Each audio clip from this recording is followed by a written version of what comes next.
فوز عمری الی اللہ ان اللہ بصیر بالعباد ولا حول ولا قوة الا باللہ العلی العظیم حسبنا اللہ ونعم الوکیل نعم المولا ونعم النصیر اعوذ باللہ من الشیطان اللعین الرجیم بسم اللہ الرحمن الرحیم الحمد للہ الذی لا مضاد له فی ملکہ ولا منازع له فی امرہ ولا شبیہ له فی عظمتہ ثم الصلاة والسلام علی رسولہ الکریم الامی المکی المدنی القرشی الہاشمی بالقاسم محمد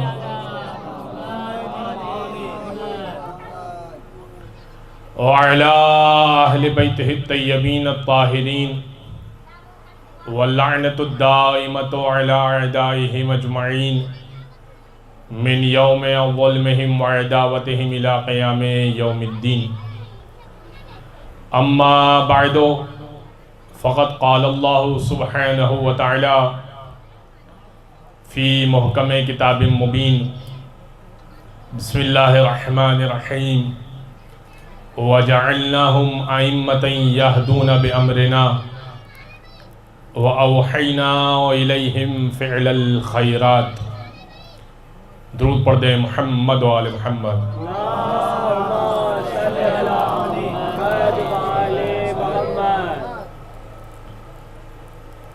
حضرت گرامی چودھری نذیر احمد دہلوی ایک بہت بڑے شاعر ہیں ہندوستان کے، اور ان کا یہ شعر ہے،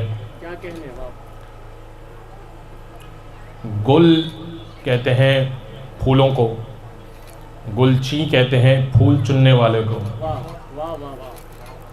کہتے ہیں کہ جب میں مرثیہ پڑھتا تھا تو کبھی ایسا ہوتا تھا کہ کچھ تعداد کہیں زیادہ ہوتی تھی، کہیں تعداد معمولی ہوتی تھی، تو زیادہ تعداد حوصلہ دیتی تھی، معمولی تعداد میں مزہ نہیں آتا تھا پڑھنے میں۔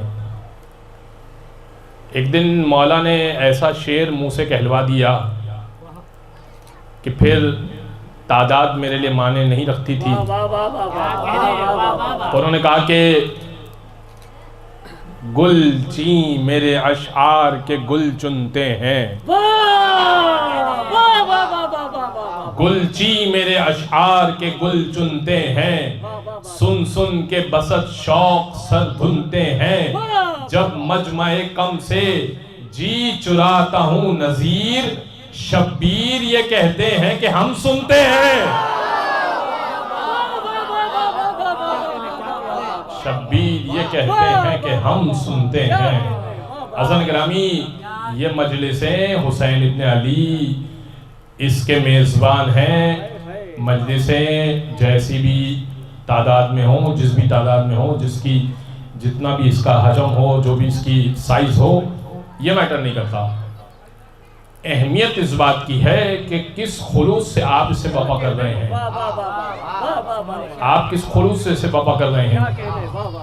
میں ایک واقعہ پیش کر دیتا ہوں آپ کی خدمت میں، اگرچہ شب عاشور پیش کرنے کا ارادہ تھا لیکن اب چونکہ بات آ گئی۔ ایک امام جمعہ تھے کربلا میں، وہ کہتے ہیں کہ کربلا میں جب پہلے 10 دن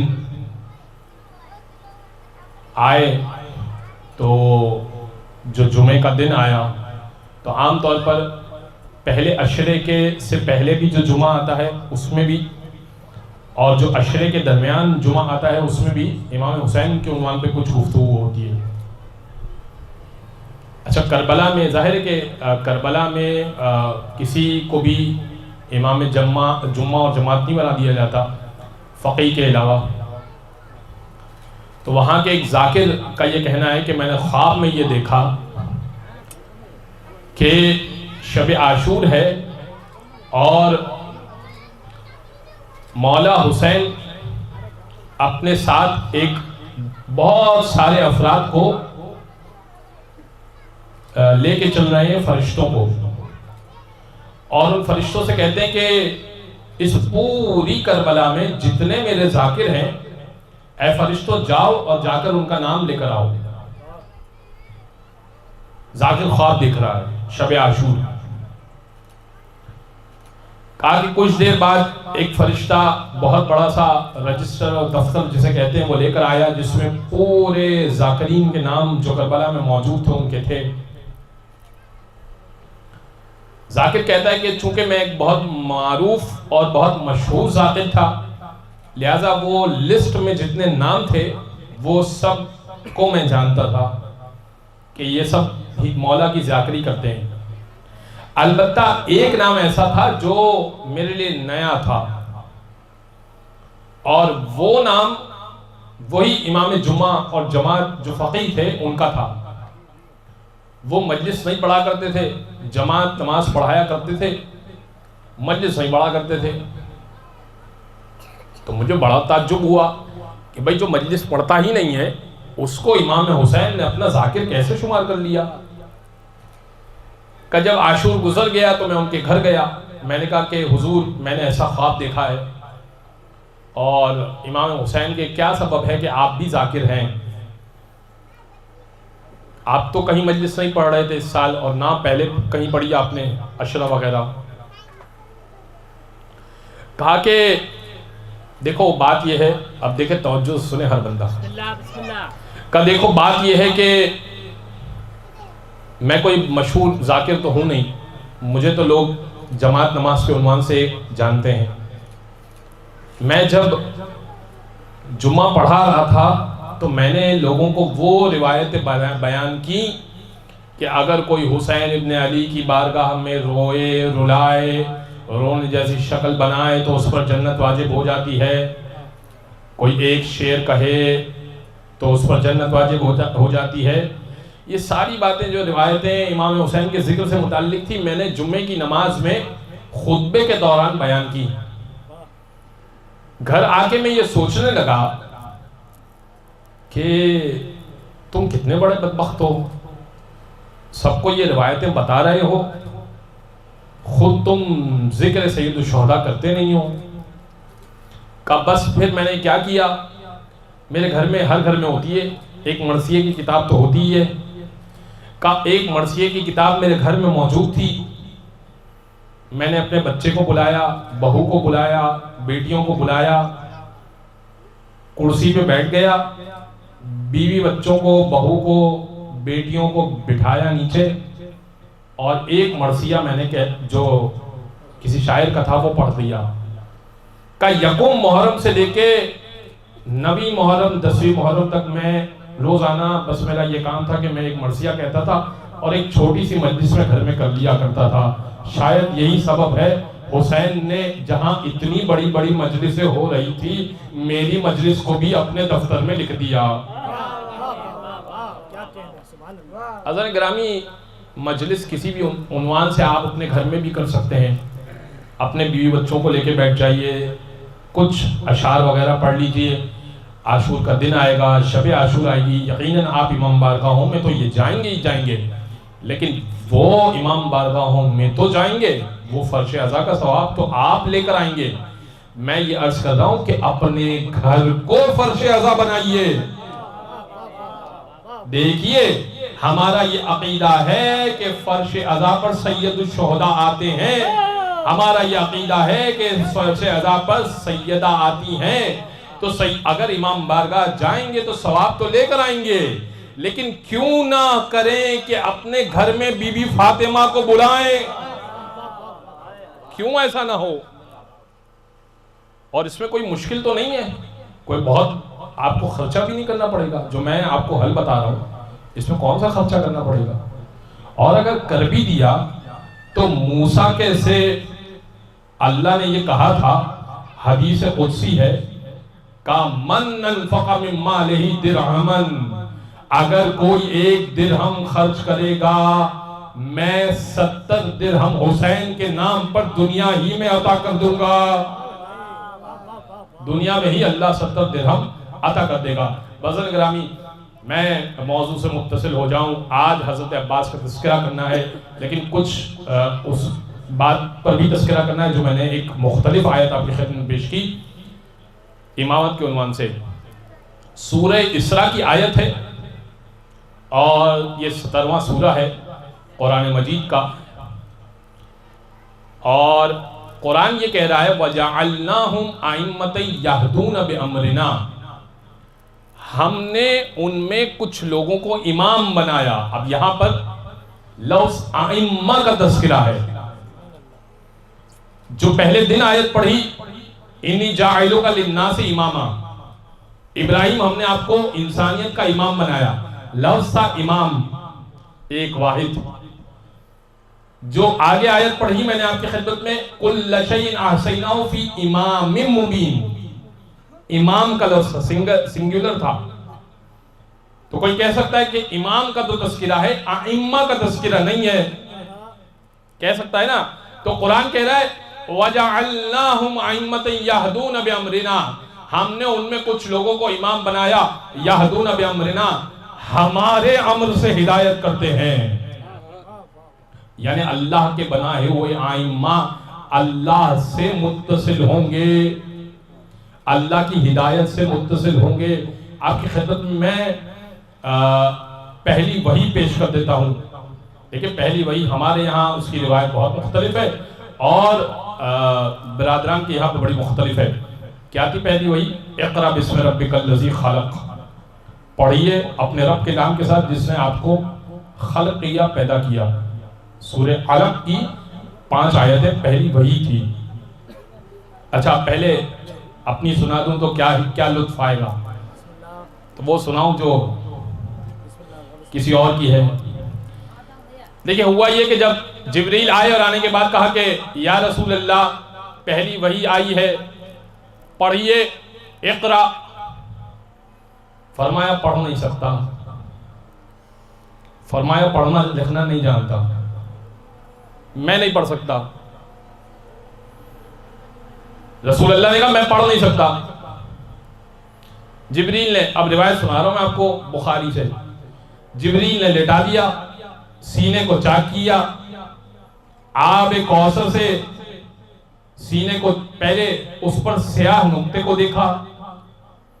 رسول کے دل میں ایک سیاہ نقطہ تھا, اس سیاہ نقطے کو دیکھا, اس کو آب کوثر سے دھویا, دوبارہ سے اس دل کو رسول کے سینے میں رکھا, سینے کو سی دیا, اور اب رسول کو ہوش ملائے. کہا پڑھیے اقرا, پڑھیے.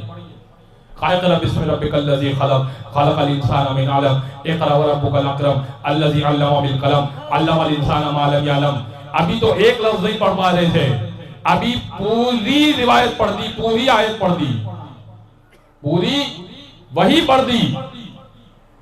یہ پہلی وحی کا قصہ ہے.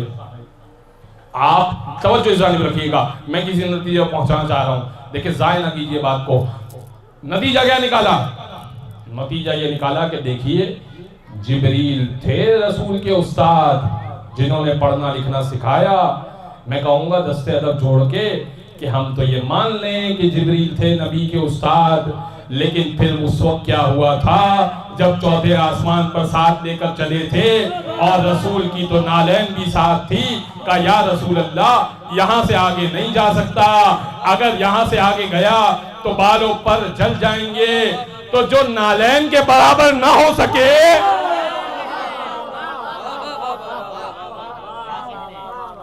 وہ استاد رسول کیسے ہو سکتا ہے, وہ استاد رسول کیسے ہو سکتا ہے. اب ہماری روایت جو ہمارے یہاں پائی جاتی ہے اس کو سنیے گا. جبریل آئے, آنے کے بعد کہا کہ یا رسول اللہ پہلی وحی لے کر آیا ہوں. تو مولا کائنات, اچھا پہلی وحی کی جو روایت ہے, یعنی ٹھیک ہے وحی تو اتر رہی ہے, لیکن اس وحی کا مشاہدہ کون کر رہا ہے؟ کوئی تو ہونا اس غار میں جو مشاہدہ کرے اور لوگوں کو بتائے کہ اس انداز سے وحی اتری. کوئی تو ہونا. کیا کہنے, اس مولا کائنات سے کسی نے سوال کیا کہ یا علی آپ یہ بتائیے کہ آپ کو سب سے زیادہ محبوب آیت کون سی ہے؟ اے علی آپ کو سب سے زیادہ محبوب آیت کون سی ہے؟ آپ کی شان میں بہت آیتیں اتری. دیکھیں آئے انما ولیکم اللہ و رسولہ، اللہ تمہارا ولی، اس کا رسول تمہارا ولی. اور وہ صاحبان ایمان ولی جو حالت رکوع میں زکوٰۃ دیا کرتے ہیں، یہ علی کی شان میں ہے. انما یرید اللہ لیذھب، اس میں علی شامل.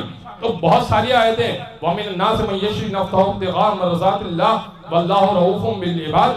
اور لوگوں میں سے کچھ ایسے بھی ہیں جو اللہ کی مرضی کو خرید لیتے ہیں، اپنے نفسوں کو بیچ دیتے ہیں. یہ علی کی شان میں ہے.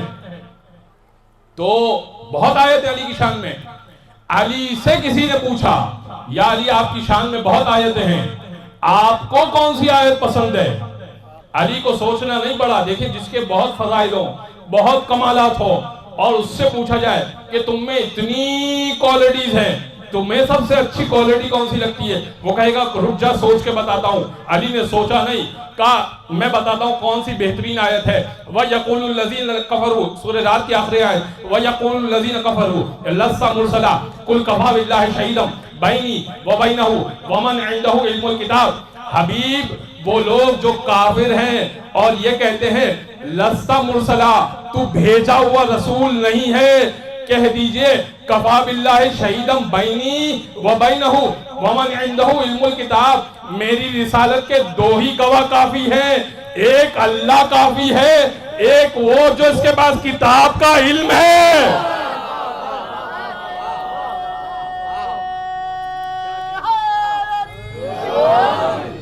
کہا یا علی آپ کو یہ آیت اتنی پسند کیوں ہے؟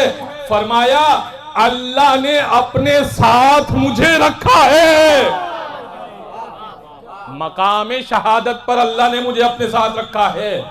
یہ ہے کرار، یہ ہے کرار. کاپی بن گئی نا بھائی، سنی ہوگی آپ نے. آج تو علم بردار کا ذکر کرنا ہے،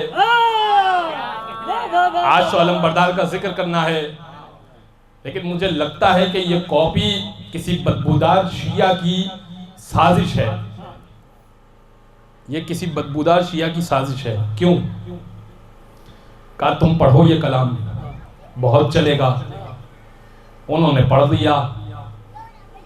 اب ان کو یہ نہیں پتا کہ بعد میں جو ری ایکشن آئے گا اور ان کے جزار کی حالت جو ہوگی نا، اور جو ذلیل ہوگا ان کا جزار.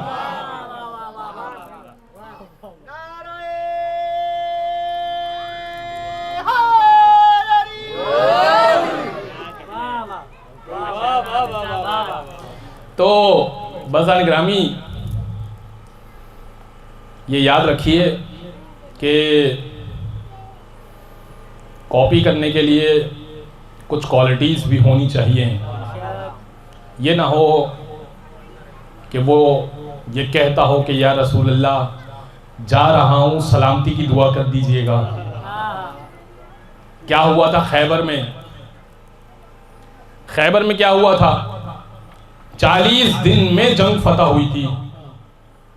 39 ڈیز کیا ہوتا رہا؟ یہ ہوتا تھا کہ رسول اللہ علم دیتے تھے، وہ آ جاتے تھے اور لشکر بھی آ جاتا تھا، علم بردار بھی آ جاتا تھا، لشکر بھی آ جاتا تھا.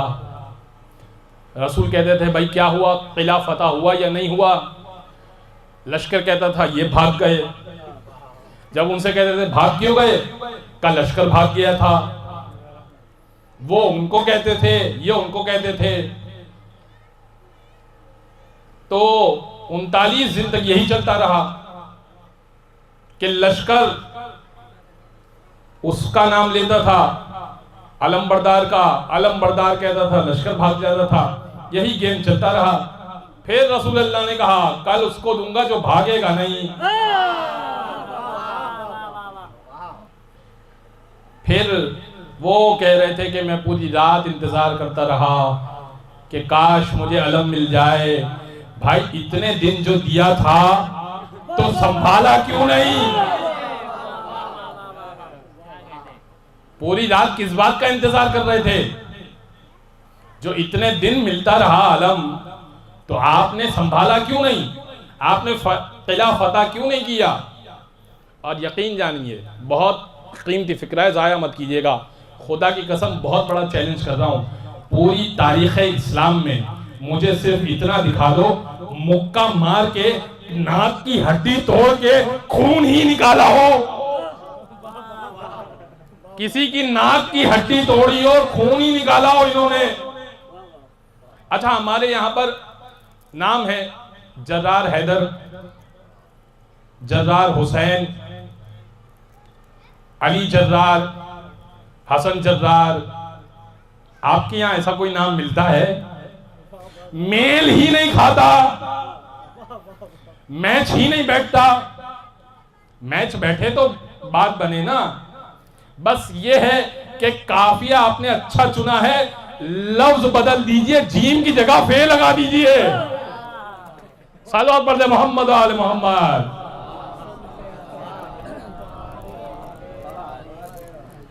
بازار گرامی یہدون بامرنا کی منزل پر ہوتا ہے امام، تو پہلی وحی جب اتری تو میں جو روایت پیش کر رہا تھا وہ سنیے گا۔ علی وہ تھے کہ جو مشاہدہ کر رہے تھے کہ کس انداز سے وحی اتر رہی تھی، ارن نور الوحی والرسالہ، میں نور وحی اور رسالت کو دیکھ رہا تھا، وَأَشَمُّ نُورَ النُّبُوَّةِ، اور نبوت کی خوشبو کو محسوس کرتا تھا، وَلَقَدْ سَمِعْتُ رِنَةَ الشَّيْطَانِ، اور میں نے شیطان کی چیخ کو سنا، میں نے شیطان کی چیخ کو سنا۔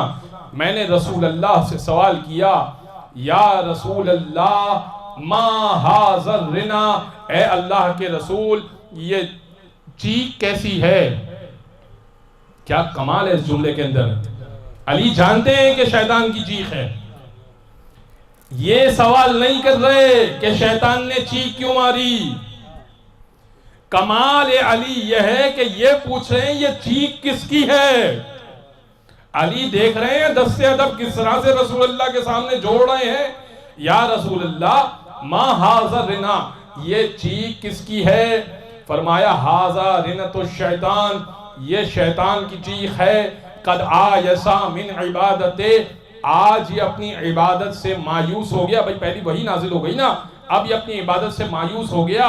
اور اب کمال کے جملے اور حاصل کلام جملے علی کے بارے میں رسول خدا نے کہا، یا علی انک تسمع ما اسمع وترى ما ارى، اے علی تو وہی سنتا ہے جو میں سنتا ہوں، تو وہی دیکھتا ہے جو میں دیکھتا ہوں، تجھ میں اور مجھ میں کوئی فرق نہیں ہے، اللہ نے مجھے رسالت کے لیے چن لیا، تجھے ولایت کے لیے چن لیا، تجھ میں اور مجھ میں کوئی فرق نہیں ہے۔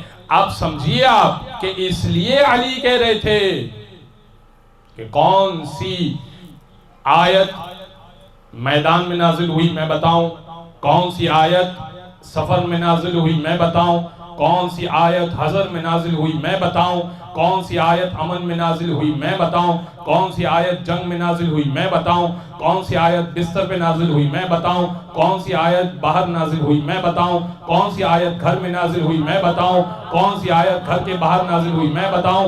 یہ علی کیوں کہہ رہے تھے کہ میں بتاؤں؟ آیتیں تو رسول پر اتر رہی تھی، دعویٰ علی کر رہے تھے، بھائی انک تسمع ما اسمع، تو وہی سنتا ہے جو میں سنتا ہوں۔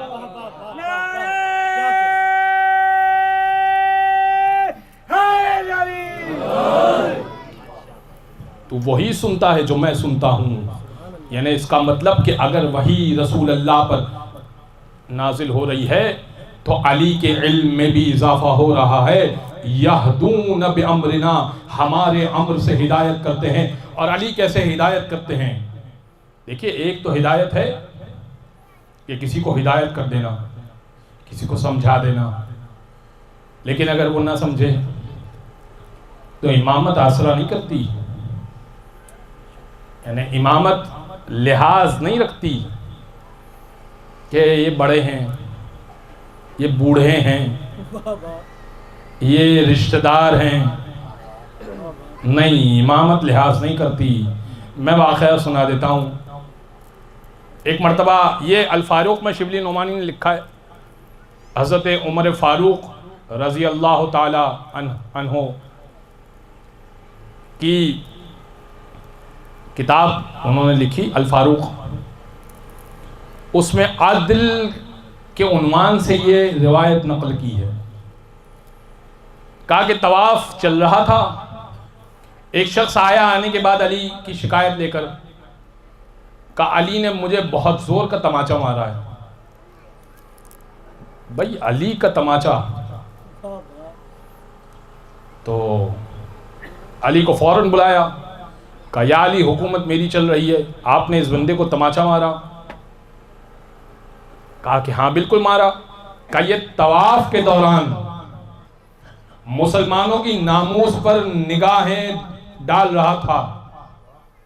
کہا میں نے اسے سمجھایا، نہیں سمجھا. اگلے چکر میں بھی یہی کر رہا تھا، تیسرے چکر میں بھی یہی کر رہا تھا، 3 مرتبہ سمجھایا، یہ نہیں سمجھا. پھر میں نے اسے تماچا مار دیا، منہ اس کا گھوم چکا تھا. خلیفہ نے کہا اب میں کچھ کر نہیں سکتا، عین اللہ نے دیکھا ہے، ید اللہ نے مارا ہے. عین اللہ نے دیکھا ہے، ید اللہ نے مارا ہے، میں کچھ کر نہیں سکتا. یہ ہے علی ابن ابی طالب کی ہدایت، یہدون بامرنا کی منزل پر ہوتے ہیں. دیکھیے عزیزان گرامی، اہل بیت نتیجہ انشاءاللہ میں دوں گا 9 محرم کو، لیکن آج کچھ بات عرض کر دوں. اہل بیت مظہر صفات پروردگار ہوتے ہیں. یعنی خدا، دیکھیے مجھے تو نہیں معلوم نا کہ خدا کتنا کریم ہے، مجھے کیا معلوم کہ خدا کتنا کریم ہے، مجھے کیا معلوم کہ خدا کتنا رحیم ہے، مجھے کیا معلوم کہ خدا کتنا جبار و قہار ہے. مجھے تو نہیں سمجھ میں آئے گا، مجھے دیکھنا پڑے گا علی کتنے کریم ہیں. میں سمجھا دیتا ہوں، ایسے نہیں آخری مجمع بولے گا. دیکھیے ایک شخص آیا حاتم طائی کی سخاوت کی بات کرنے کے لیے، کہنے لگا یا علی حاتم طائی بڑا سخی ہے، اگر کوئی شخص ایک دروازے سے جائے تو عطا کرتا ہے، دوسرے سے جائے تو عطا کرتا ہے، تیسرے سے جائے تو عطا کرتا ہے. کہا کہ 40 دروازے سے اگر کوئی حاتم طائی کے پاس جائے تو عطا کرتا ہے. کیا کہنے اس کی سخاوت کے. امام نے کہا عجیب بات ہے، ایک دروازے سے اتنا کیوں نہیں دے دیتا کہ 40 میں جانے کی. ایک دروازے سے اتنا کیوں نہیں دے دیتا. اہل بیت کی عطا بہت، لیکن یاد رکھیے کہ اہل بیت کے ساتھ اپنے آپ کو کوئی مقایسہ نہ کرے، قیاس نہ کرے. ایک شخص نے علی سے سوال کیا، کہا یا علی متقی کون، متقی کون ہے؟ فرمایا کہ متقی وہ کہ اگر، دیکھیں میں تو یقیناً متقی نہیں ہوں، امام نے جو تعریف دی اس حساب سے امام نے کہا کہ متقی وہ کہ اگر اس دیوار کو اشارہ کر کے کہے، ایک دیوار مولا کے ساتھ تھی، کہا کہ اگر اس دیوار کو اشارہ کر کے کہے کہ یہ سونے کی ہو جائے تو وہ تو سونے کی ہو جائے. ابھی مولا نے یہ جملہ کہا تھا، دیوار سونے کی ہو گئی. اس سے کہا مولا آپ نے تو ابھی کچھ بھی نہیں کہا. امام نے کہا نہیں، یہ میں تجھے سمجھا رہا تھا کہ اگر تو بولے تو دیوار سونے کی ہو جائے. یہ متقی کی تعریف ہے. امام المتقین وہ جو سوچے تو سونے کی ہو جائے. متقی بولے تو سونے کی ہو، امام سوچے تو سونے کی ہو. یہ فرق ہوتا ہے امام اور امت کے درمیان. لہذا امام وہ ہوتا ہے جو یہدون بامرنا کی منزل پر ہوتا ہے، ہمارے امر کے ساتھ ہدایت. وَأَوْحَيْنَا إِلَيْهِمْ، اگلی آیت کا ٹکڑا، وَأَوْحَيْنَا إِلَيْهِمْ فِعْلَ الْخَيْرَاتِ، ہم نے ان پر وحی کی کہ وہ فعل خیر کریں. امام فعل خیر کیا کرتا ہے. ایسا کبھی نہیں ہوگا کہ امام سے کوئی خیر کا موقع ہو اور خیر صادر نہ ہو، ایسا کبھی نہیں ہوگا. دیکھیے میں ایک طویل واقعہ پیش کرنا چاہ رہا تھا امام موسیٰ کاظم علیہ السلام کا. اللہم صلی اللہ علیہ وسلم. بہت کم پڑھا جاتا ہے امام موسیٰ کاظم کی ذات پر. اور بعض اوقات ایسا ہوتا ہے کہ بعض مومنین فقط عشر اولیٰ ہی میں آ سکتے ہیں، ان کے پاس وقت نہیں ہوتا، ان کی فیلڈ ایسی ہوتی ہے، ان کے معاملات ایسے، زندگی ایسے ہوتے ہیں، تو ظاہر ہے کہ ان ائمہ کا بھی تذکرہ کرنا بہت ضروری ہوتا ہے پہلے عشرے میں۔ امام یاد رکھیے کبھی کبھار ایک نظر کے ذریعے سے یا ایک سلام کے ذریعے سے بھی ہدایت دل میں ڈال دیتا ہے۔ کیسے؟ میں آپ کو ایک واقعہ پیش کرتا ہوں، تھوڑا سا طویل ہے لیکن ساتھ رہیں گے نا انشاءاللہ نتیجے تک پہنچیں گے۔ صالح ماروزی کی روایت ہے، کنت فی قافلۃ الحجاج صاحبنا للطریق رجل لا عارف بالاسم والنسب، میں حاجیوں کے کاروان کے ساتھ تھا، صالح ماروزی کہتا ہے میں حاجیوں کے کاروان کے ساتھ تھا اور میرے ساتھ ایک ایسا شخص تھا لا عارف بالاسم والنسب، میں اس کا نام نہیں جانتا تھا اور اس کا نسب وغیرہ بھی معلوم نہیں تھا۔ وَهُوَ عِنْدَهُ شَيْءٌ مَلْفُوفٌ بِالصَّوْبِ وَوَضَعْتُهُ فِي مَتَاعِهِ، لیکن اس کے پاس ایک ایسی چیز تھی اس نے کپڑے میں لپیٹ کر رکھی تھی اور اپنے قیمتی سامان میں دبا کر رکھی تھی۔ رُبَّمَا أَكْثَرَ مُلَاصِقًا لِصَدْرِهِ، اکثر وہ شخص، دیکھیں حاجیوں کا کاروان ہوتا ہے نا، آج بھی اگر آپ حج پر جائیں بڑے کاروان بنتے ہیں، 100 75 70 80 100 150 افراد، ہر بندہ ایک دوسرے کو نہیں جانتا۔ اس زمانے میں بڑے بڑے کاروان بنتے تھے، کوشش ہوتی تھی کہ لوگ ایک دوسرے کو جانیں کیونکہ بڑا لمبا سفر ہوتا تھا۔ کہا کہ اس بندے کو ہم میں سے کوئی بھی نہیں جانتا تھا اور ہمارے پاس ایک شخص تھا اس طرح کا، اور ربما اکثر ملاصقا لصدرہ، اکثر وہ اس قیمتی چیز کو جو کپڑے میں لپیٹ کے رکھی تھی اس نے سینے سے لگا کے رکھتا تھا۔ بعد یومین زللنا عن الطریق، 2 دن گزرے ہم راستہ بھٹک گئے، 2 دن ہوئے چلتے چلتے ہم راستہ بھٹک گئے۔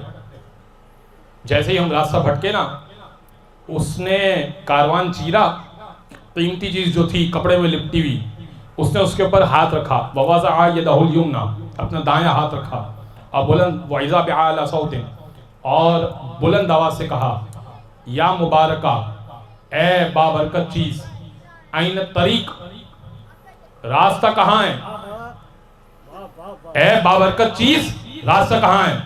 وَإِذَا بِصَوْتٍ كَصَوْتِ الْإِنسَانِ مِنَ الصَّوْبِ خُذْ بِالْيَمِينِ امشِ أَمَامَكَ خُذْ بِالْيَمِينِ امشِ عَلَى الطَّرِيقِ، تھوڑا سا دائیں کی طرف چلو تم راستے پر چلے جاؤ۔ دیکھیں صحرا میں تھوڑا سا دائیں ہونا ایک راستے پر آ جاتا ہے انسان۔ چیز سے آواز آئی، اب سب پریشان کہ بھائی یہ چیز کیا ہے، کپڑے میں لپٹی ہوئی ہے، قیمتی چیز ہے، سینے سے لگا کے رکھ رہا ہے۔ صالح ماروزی کہتا ہے میں نے اس کو تلاش کرنے کی کوشش کی، اونٹ بھی چل رہے ہیں، گھوڑے بھی چل رہے ہیں، سب چل رہے ہیں، اس کے درمیان اس شخص کو تلاش کرنے کی کوشش کی لیکن ہمیں وہ شخص نہیں ملا۔ لیکن ہم نے اس چیز پہ سے جو آواز آئی تھی نا اس کو ہم نے فالو کر لیا اور ہم کو راستہ مل گیا، ہم کو راستہ مل گیا۔ توجہ رکھیے گا سید فرحان، بعد ثلاثۃ یوم، 3 دن گزرے، نفذ الماء، پانی ختم ہو گیا۔ جیسے ہی پانی ختم ہو گیا، عطشا شدیداً، ایسی پیاس تھی کہ شدید پیاس تھی، ہم میں سے بعض کی زبانیں لٹک گئی تھی پیاس سے۔ وہ پھر کاروان چیرتا ہوا نکلا، اس کے پاس جو کپڑے میں لپٹی ہوئی چیز تھی اس نے اپنا ووضع یدہ الیمنی، اور پھر اس نے کہا یا مبارکہ عین الماء، اے بابرکت چیز یہ بتا کہ پانی کہاں ہے۔ فَإِذَا بِصَوْتٍ كَصَوْتِ الْإِنسَانِ مِنَ الصَّوْبِ، اس چیز سے آواز آئی جیسے انسانوں کی سی آواز ہوتی ہے۔ امشِ امامک جبل، تھوڑا سا آگے چلو، اِنَّا عِنْدَكَ الْجَبَلَ عَيْنًا صَافِيًا، تھوڑا سا آگے چلو، آگے ایک پہاڑ ہے، پہاڑ سے چشمہ بہہ رہا ہے۔ اس چیز سے آواز آئی، ہم پریشان، لیکن پیاس اتنی لگی تھی ہم نے اس پر عمل کیا۔ پورا کاروان تھوڑا سا آگے بڑھا اور آگے بڑھے تو ہم نے دیکھا کہ بہت بڑا پہاڑ ہے اور ایسا پانی اس سے بہہ رہا ہے کہ واللہ ما فی حیاتی قط اطیب منہ والذ منہ، خدا کی قسم اس سے لذیذ اور اس سے خوبصورت اور اس سے ذائقے دار پانی اپنی زندگی میں نے نہیں پیا تھا. اور بعض ان میں سے کہنے لگے بھائی ہمارا تو تیسرا حج ہے، کوئی کہنے لگا ہمارا تو چوتھا حج ہے، ہم نے تو اس ریگستان میں پہاڑ اور چشمہ نہیں دیکھا. اب سب پریشان ہیں کہ یہ بندہ کون ہے اور اس کے پاس چیز کیا ہے جو راستہ بھی بتا رہی ہے، جو پانی بھی دے رہی ہے. کہتا ہے کہ اب میں نے اس کو پھر ڈھونڈنا شروع کیا، نام معلوم نہیں ہے اس بندے کا، چیز بھی معلوم نہیں ہے، لیکن اب وہ بندہ پھر کھو گیا. حتی بلغنا الکعبہ، یہاں تک کہ ہم خانہ کعبہ کے ذہن میں پہنچ گئے اور خانہ کعبہ کے مناسک انجام دیے، ہم نے مراسم انجام دیے. کہتے ہیں سارے معروضی جب پورا حج ہو گیا تو میں نے دیکھا کہ صحن کعبہ میں وہ شخص آرام سے لیٹا ہوا ہے. میں گیا اس کے قریب اور میں نے کہا اسألک بحق ھذا البیت وربہ، تجھے واسطہ اس بیت کا، اس گھر کا، اس کے رب کا. من انتا، تو کون ہے؟ وما عندک شیء ملفوف بالصوب، اور تیرے پاس وہ چیز کیا ہے جو کپڑے میں لپٹی ہوئی ہے. اس نے کہا بڑی لمبی کہانی ہے، چھوڑ اس کو. کہا میں کہانی سننے کے لیے بیٹھا ہوں. اب ساتھ رہیے گا تو انشاءاللہ نتیجے تک پہنچیں گے. یہ تو مسٹری ہے نا کہ بھئی یہ چیز کیا ہے. تو آپ کے ذہن میں بھی سوال پیدا ہوگا کہ بھئی یہ ایسی چیز کیا ہوتی ہے جو راستے بھی دکھاتی ہے، پانی بھی دیتی ہے. اس نے کہا کہ چل بیٹھ گیا. کہ کنت مع رشید العباسی، میں ہارون رشید عباسی کے نام، میرا نام ابراہیم ہے اور میں ہارون رشید عباسی کا خاص صحابی تھا، خاص دوست تھا. حیثما زار قبر رسول اللہ، اس نے ایک دن ارادہ کیا کہ قبر رسول کی زیارت کرے تو وہ قبر رسول پر آیا، مدینہ قبر رسول پر آیا. اس نے کہا ادعو لی امام رافضہ، جاؤ جا کے رافضیوں کے امام کو بلاؤ. یرید بہ الفخر، فخر جتانا چاہتا تھا. قبر رسول پہ ہارون رشید پہنچا، میں اس کے ساتھ کھڑا ہوا تھا کیونکہ خاص صحابی تھا. ابراہیم یہ واقعہ بیان کر رہا ہے جس کے بعد بڑی قیمتی چیز ہے. ایسے میں امام موسیٰ کاظم کو لایا گیا. اللہم صلی علی محمد و علی محمد. ایسے میں امام موسیٰ کاظم کو لایا گیا. اس نے کہا بلند آواز سے، ہارون رشید نے کہا السلام علیکہ یا ابن العم، اے میرے چچا کے بیٹے آپ پر سلام ہو، قبر کی طرف اشارہ کر کے. قبر سے جواب نہیں آیا. اچھا چچا کے بیٹے کیوں کہا؟ عباس ابن عبد المطلب کی نسل سے یہ ہارون رشید عباسی ہے، رسول کے چچا، لہٰذا اپنے آپ کو چچا کا بیٹا کہہ رہا ہے رسول کا. رسول کی قبر سے جواب نہیں آیا. امام موسیٰ کاظم نے کہا السلام علیکہ یا ابتا، اے بابا جان آپ پر سلام ہو. جواب آیا وعلیک السلام یا ولدی وَيَا حُجَّتَ اللَّهِ عَلَىٰ خَلْقِهِ، اے میرے بیٹے تجھ پر سلام، اے زمین پر اللہ کی حجت تجھ پر سلام. ابراہیم کہتا ہے یہ سلام کا جواب سننا تھا، میرا دل منقلب ہو گیا. ہارون رشید کو چھوڑ دیا، دل میں امام موسیٰ کاظم کو اپنا امام بنا لیا. خالی ایک سلام ہدایت کر رہا ہے، خالی ایک سلام ہدایت کر رہا ہے مولا کا. کہتا دل میں نے مولا کو اپنا امام بنا لیا. ہارون رشید کا سارا وجہ اشد من اللیل مظلمتن، کالا پڑ گیا اس کا چہرہ ہارون رشید کا. اس نے کہا کہ امام موسیٰ کاظم کو گرفتار کر کے بغداد لے کر آؤ. اب ظاہر جواب نہیں آیا تو یہ تو جرم بن گیا امام موسیٰ کاظم کا. میں نے کہا حضور میں گرفتار کر کے لاتا ہوں.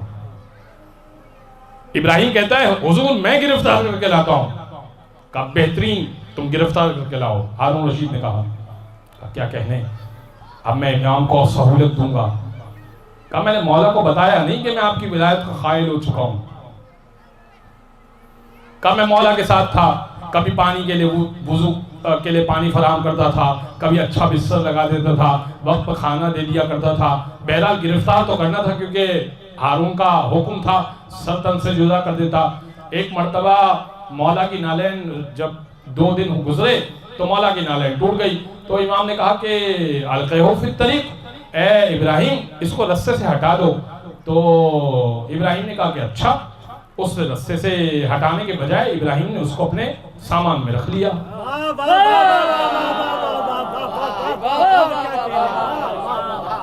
ابراہیم نے اپنے سامان میں رکھ دیا۔ اب جب مولانا کے لیے وضو کے لیے پانی لے کر آیا تو امام نے اپنی آستینیں الٹی، تو ابراہیم کہنے لگا، ابراہیم غور سے دیکھنے لگا مولا کے ہاتھوں کو۔ امام نے کہا ماذا ترا، کیا دیکھ رہا ہے؟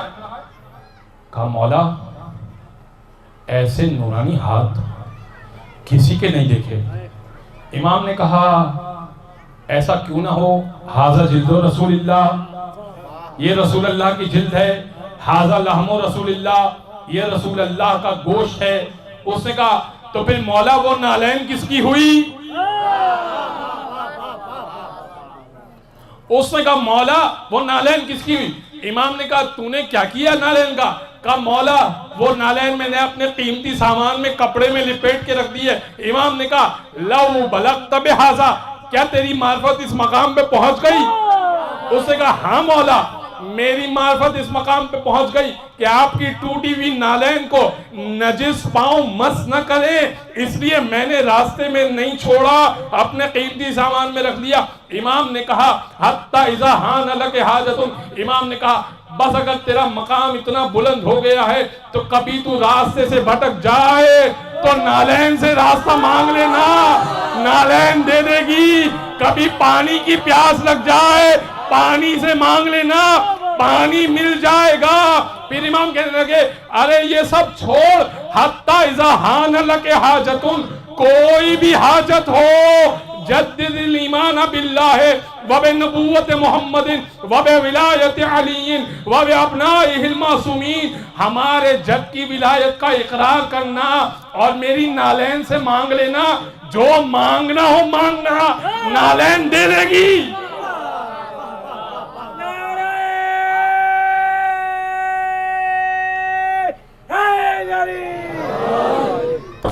بازن گرامی، جس کی نالین کا یہ عالم ہو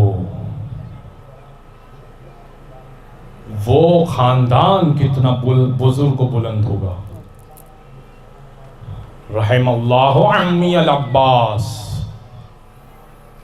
میں ایک جملہ حضرت عباس پہ پیش کر دیتا ہوں، حضرت عباس کے فضائل پہ، مصائب پہ ابھی میں نہیں آیا۔ حضرت عباس نے امامت کو جو سمجھایا وہ کیا کہا؟ کعبے کی چھت پر، بہت مشہور خطبہ ہے اس لیے میں نے پیش نہیں کیا، کہا فرمایا الحمدللہ الذی شرف ھذا بقدوم ابی ہے، حمد ہے اس پروردگار کی جس نے کعبے کو میرے بابا کی وجہ سے شرف عطا کیا۔ من کان فی الامس بیتا اصبح قبلۃ، کل تک جو ایک گھر تھا نا فقط میرے باپ کے آنے کی وجہ سے قبلہ بنا ہے۔ اور پھر آخری جملہ پیش کر دیتا ہوں مولا کا، تقریباً 8 سے 10 جملے ہیں مولا عباس کے۔ امام نے کہا انتم وقعتم فی غلطۃ التي قد وقعت فی قریش، انہم ارادوا قتل نبیکم وانتم تریدون قتل ابن بنت نبیکم، تم کو وہی غلطی ہوئی ہے جو قریش والوں کو غلطی ہوئی تھی، انہوں نے نبی کے قتل کا ارادہ کیا تھا مگر جب تک میرا باپ زندہ تھا محمد پر کوئی آنچ نہیں آئی تھی، اور تم نے نبی کی بیٹی کے بیٹے کے قتل کا ارادہ کیا ہے، جب تک علی کا بیٹا عباس زندہ ہے کوئی آنچ نہیں آ سکتی۔ یہ ہے عباس ابن علی کی طاقت۔ جب عمر سعد نے کہا نا، جب عبید اللہ ابن زیاد نے کہا، کیا کہا؟ کہا کہ عمر سعد سے کہا کہ خیمے گن کے بتاؤ، خیمے حسین والوں کے خیمے گن کے بتاؤ۔ 8 محرم کو خط لکھا، کہا کہ حسینی کتنے ہیں، حسین کے طرفدار کتنے ہیں، خیمے گن کے بتاؤ۔ عمر سعد نے جواب میں خط میں یہ لکھا کہ ہم نے اپنی تلوار تیز کر کے رکھی ہے اور نیزے ہمارے بلند ہیں۔ عبید اللہ تک خط پہنچا، عبید اللہ نے 9 محرم کو پھر خط بھجوایا، کہا میں پوچھ رہا ہوں کہ حسین والوں کے خیمے گن کے بتا دو، تمہاری تلوار کے تیز ہونے کا نہیں پوچھ رہا۔ حسین والوں کے خیموں کی تعداد بتا دو. تو اس نے عمر سعد نے لکھا کہ جب تک عباس موجود ہے ہم میں یہ جرت نہیں ہے کہ ہم وہاں قریب بھی جا سکیں. بس حضرت عباس آئے. آنے کے بعد کہنے لگے آقا اجازت دیجئے گا, جنگ کی اجازت دیجئے گا. حسین نے کہا کہ عباس آپ میری لشکر کے علم بردار. فَنَظَرَ يَمِينًا وَشِمَالًا, عباس نے دائیں دیکھا, عباس نے بائیں دیکھا. آقا کون سا لشکر, کس کا میں علم بردار ہوں؟ وہ لشکر تو رہا ہی نہیں. عباس تمہارے ہونے سے بیویوں کو حوصلہ ہے, عباس آپ مت جائیے. بہت اصرار کیا. حضرت عباس صبح سے اصرار کر رہے تھے لیکن حضرت عباس کو اجازت نہ ملی. ہر شہید جب گرتا تھا نا, حضرت عباس لاشا اٹھانے کے لیے چاہتے تھے. حضرت عباس چاہتے تھے کہ اس سے پہلے کہ حسین جائیں, حضرت عباس حسین پہ جان قربان کر دیں. کہا آقا میرا وقت آ چکا شہادت کا. کہا نہیں عباس میں اجازت نہیں دے رہا. خیمے میں گئے. سنیے گا 2 جملے میں پڑھوں گا مصائب کے, میں زیادہ زحمت نہیں دوں گا آپ کو. مجلس ہو چکی, اگر آپ کی آنکھ میں آنسو آ گئے نا, خدا کی قسم مجلس ہو گئی. یہ مجلس یہی مجلس ہے کہ اگر آنکھ میں آنسو آ جائے. سکینہ کو دیکھا نا, سکینہ کے چھوٹے چھوٹے بچے جمع تھے. کیا کہہ رہے تھے بچے؟ کہا بچے کہہ رہے تھے تم حیدر کرار کی پوتی ہو, کوئی پانی کی سبیل کر دو. بس یہ سننا تھا کہ جناب سکینہ کو گود میں اٹھایا اور سکینہ کے ہاتھ میں کوزہ ہے. منظر ذہن میں رکھیے گا, سکینہ کے ہاتھ میں ننھا کوزہ ہے اور ننھی سکینہ حضرت عباس کے ہاتھ میں ہے. یہ لے کر حسین ابن علی کی بارگاہ میں چلے. دور سے جب چچا بھتیجی کو آتے ہوئے دیکھا نا, امام حسین نے ایک جملہ سکینہ سے کہا, ایک جملہ عباس سے کہا. حضرت عباس سے کہا عباس بہت بڑی سفارش رہا ہے, جاؤ مقتل کی طرف اجازت دے دی. اور سکینہ سے کہا بیٹی ابھی سفارشی بن کر آئی ہے نا, کچھ دیر بعد جب تماچے لگیں گے نا چچا بڑا یاد آئے گا, چچا بڑا یاد آئے گا. بس سکینہ نے بچوں کو جمع کیا. کہا بچوں میرا چچا جا رہا ہے, علم کو دیکھتے رہنا, علم کو دیکھتے رہنا, علم کی طرف دیکھتے رہنا. بس وہ جائے گا اور آئے گا. بس جیسے ہی آئے گا نا سمجھو پانی آ گیا. بس بچے چھوٹے چھوٹے کوزے لیے ہوئے کھڑے ہو گئے اور دور سے علم کو دیکھتے رہے. اور اب یہ شعر جلی چلا. کس شعر کی امیر علی سے کہا نا, کس شعر کی آمد ہے کہ رنگ کانپ رہا ہے, رستم کا جگر زیر کفن کانپ رہا ہے, ہر قصر سلاطین زمن کانپ رہا ہے, سب ایک طرف چر کے کوہن کانپ رہا ہے. شمشیر بکف دیکھ کے حیدر کے پسر کو, شمشیر بکف دیکھ کے حیدر کے پسر کو, جبریل لرزتے ہیں سمیٹے ہوئے پر کو. بس ایک مرتبہ عباس نے حملہ کرنا چاہا, ابھی حملہ نہیں کیا, میدان کرب و بلا میں اترے, مقتل کی طرف اترے. شیر کی بہادری ایسی تھی کہ مجمع چھٹنے لگا, مجمع چھٹنے لگا. عباس نے نہر فرات میں قدم اتارے, گھوڑے کو اتارا, زلجھنا کو اتارا, مشکیزے کو بھرا. جیسے ہی مشکیزے کو بھرا, اب منظر کشی کرنے والے جو منظر کشی کرتے ہیں وہ سنیے گا. پانی کے اندر سکینہ کا چہرہ دیکھا اور اب عباس نے سوچا کہ اب فوراً پہنچنا چاہیے. پانی لیا اور اب چلے. علم بھی سنبھالا ہے, مشکیزہ بھی سنبھالا ہے. عمر سعد نے حرملہ سے کہا اگر یہ پانی کے بغیر ایسے چلی ہیں تو پانی اگر پہنچ گیا تو ہمیں تہو بالا کر دیں گے, دیکھ پانی کی کوئی بوند نہ پہنچنے پائے. بس ایک مرتبہ عباس کے دائیں بازو کا نشانہ لیا، ایسا تیر مارا دایاں بازو کٹ کے گر گیا۔ جیسے ہی دایاں بازو کٹ کے گر گیا، عباس نے بازو کی پرواہ نہ کی اور اب مشکیزے کو سنبھالا۔ ادھر سکینہ دیکھ رہی ہے، علم تبدیل ہو گیا، علم نے رخ بدل لیا۔ کہا بچوں علم نے رخ بدلا ہے، زمین پر گرا نہیں ہے، پانی آ رہا ہے، اس کا مطلب یہ ہے پانی آ رہا ہے۔ اور اب علم آتا رہا، دور سے دکھ رہا ہے علم آ رہا ہے۔ اب بایاں بازو بھی کٹا، جیسے ہی بایاں بازو کٹا، عباس نے دانتوں میں مشکیزے کو، اللہ جانے کہ عباس نے کس انداز سے دانتوں میں مشکیزے کو پکڑا، لیکن عباس نے دانتوں میں مشکیزے کو پکڑا اور اب حرملہ نے مشکیزے کا نشانہ لیا۔ جیسے ہی مشکیزے کا نشانہ لیا نا، مشک سکینہ چھت گئی، عباس کی ساری آز بہ گئی۔ بس تم رو چکے دو جملے۔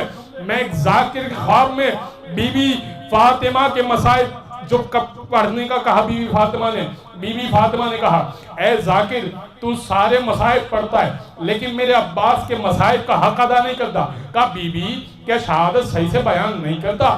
کہا نہیں تو مصائب صحیح سے نہیں پڑھتا۔ کہا کون سی مصیبت نہیں؟